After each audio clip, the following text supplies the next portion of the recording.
I heard a story once, an incredible story, an amazing story. It told of one who was relentlessly faithful and loves with an unwavering love. It was said that he sorrows over broken people. It was said that he tirelessly pursues each lost one, never stopping, never giving up until... But if I let him in, what would I have to give up? What would I have left that I could say was mine? Anyway, it was just a story I heard once. Just a story.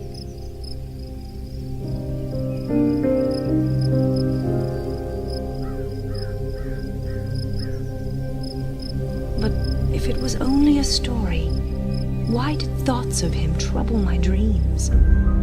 Glimpses in the moonlight, glimmers in the starlight, whispers in the midnight breeze.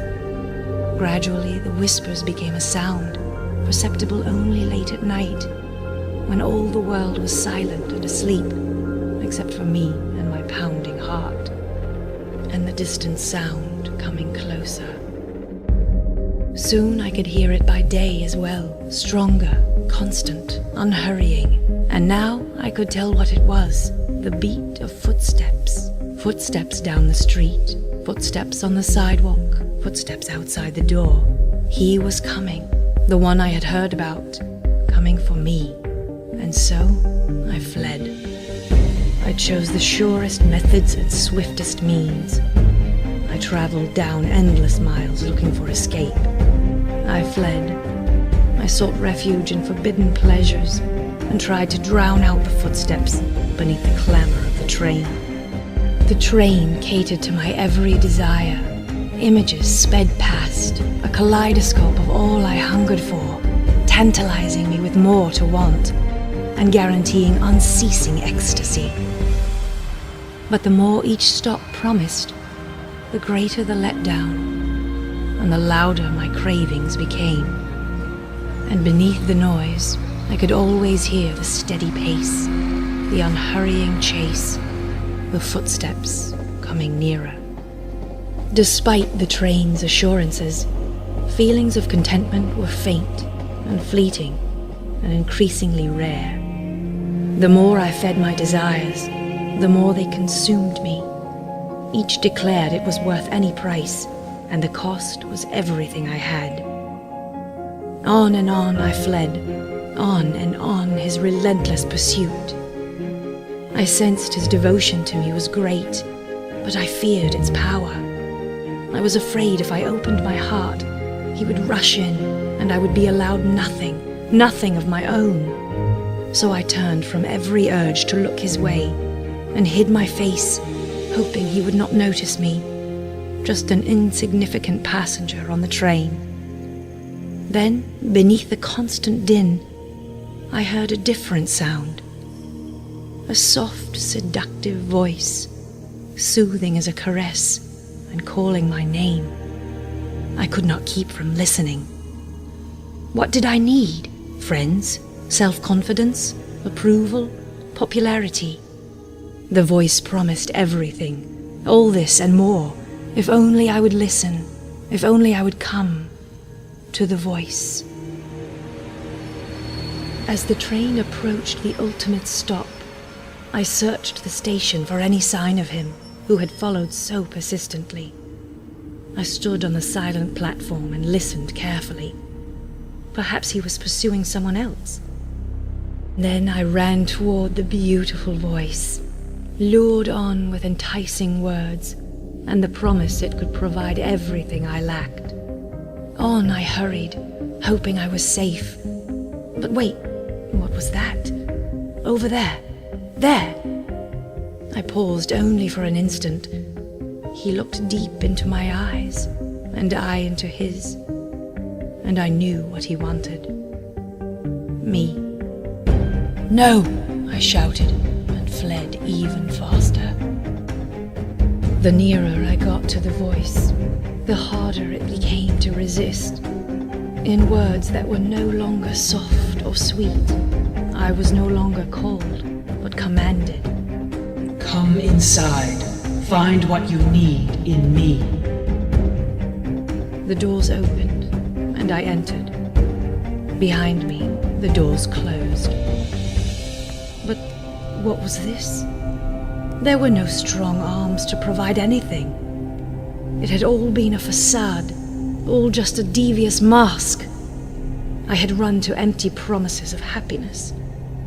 Through its captivating smile, the manipulating voice had spoken only lies.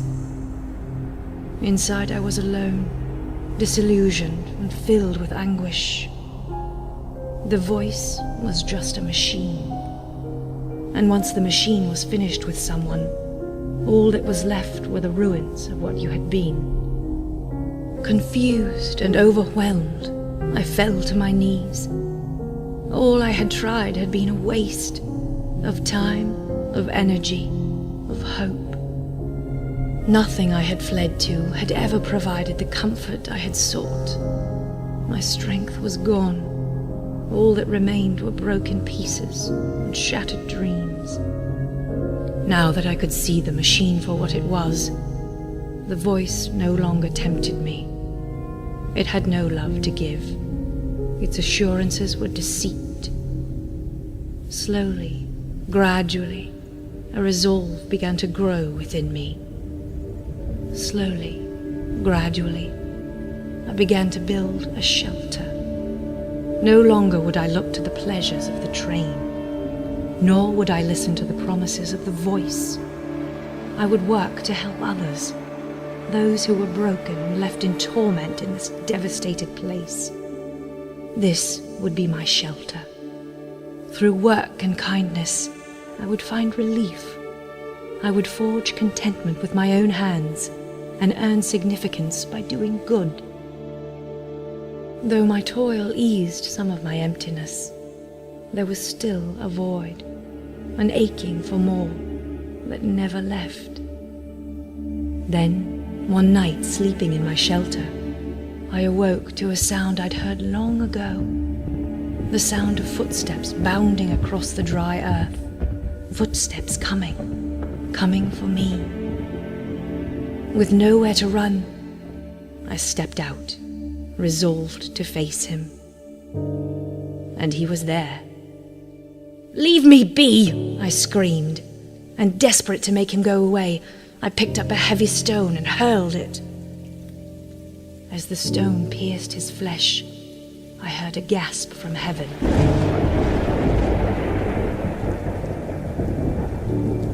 But still, he did not move.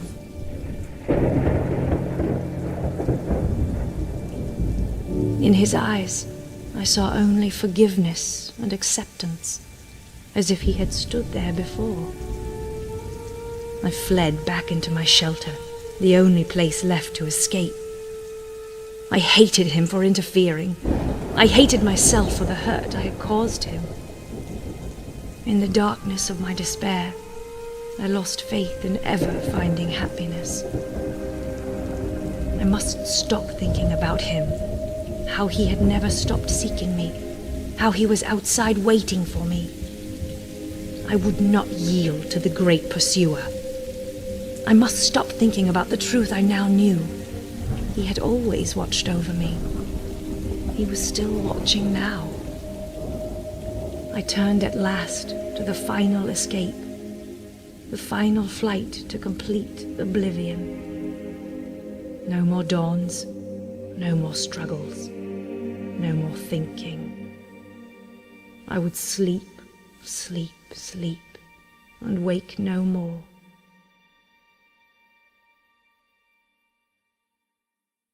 But then,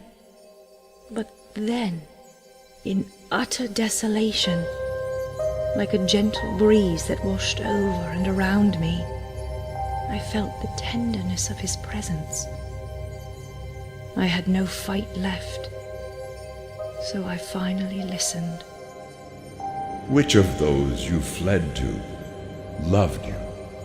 I heard him say, and my heart answered, "None but you, only you." And then he said to me, You will have no rest until you rest in me. Come, take my hand and rise. In the darkness of my gloom, I saw his outstretched hand, and I heard these words. Though you would not see it, I am the one you have been seeking all your life. In that moment, after all the endless miles and all the fruitless searching, I finally quit my running and reached out to the one who had sought me for so long. The lost one was finally found. He required nothing beyond acceptance. The peace I had longed for but never known flooded my heart. And in having nothing of my own, nothing but his love, I found everything I had lacked. I was finally complete, finally at rest in him.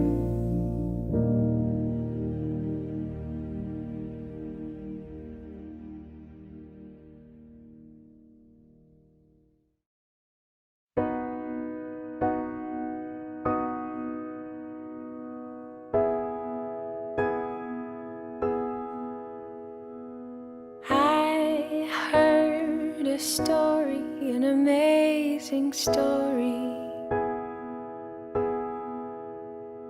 It spoke of one with unwavering love. He looks beyond tomorrow, for the lost he finds sorrow.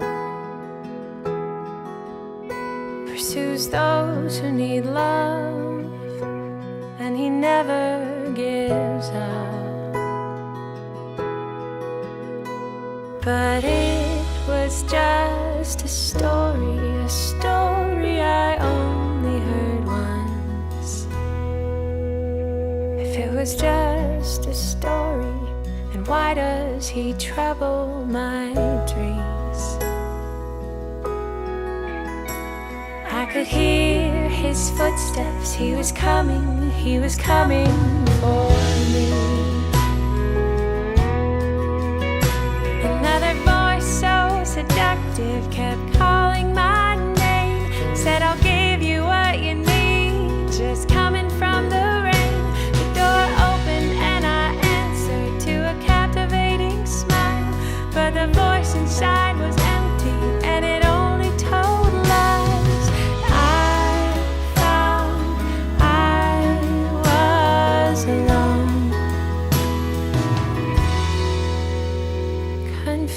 And overwhelmed, I fell to my knees.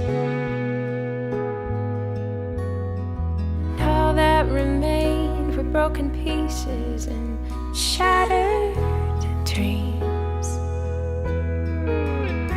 I found giving back to others was a shelter I would need. Trading emptiness for kindness, I would find relief. Then one night I heard a voice and footsteps at my door. I tried to hide but couldn't escape him anymore. And in utter isolation, his voice was all I heard. Took his hand, he helped me rise, and I listened to his word.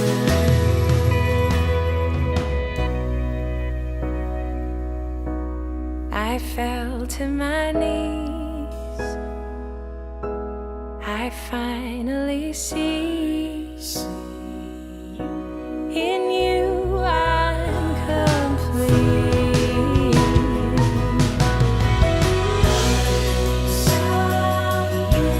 I fell to my knees. I finally see.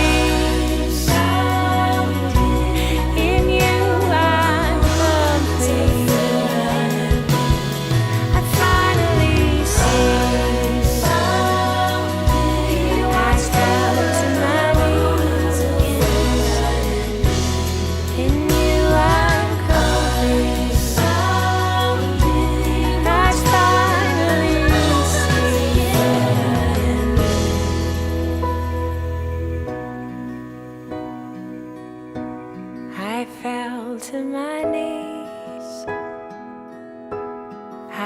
finally see.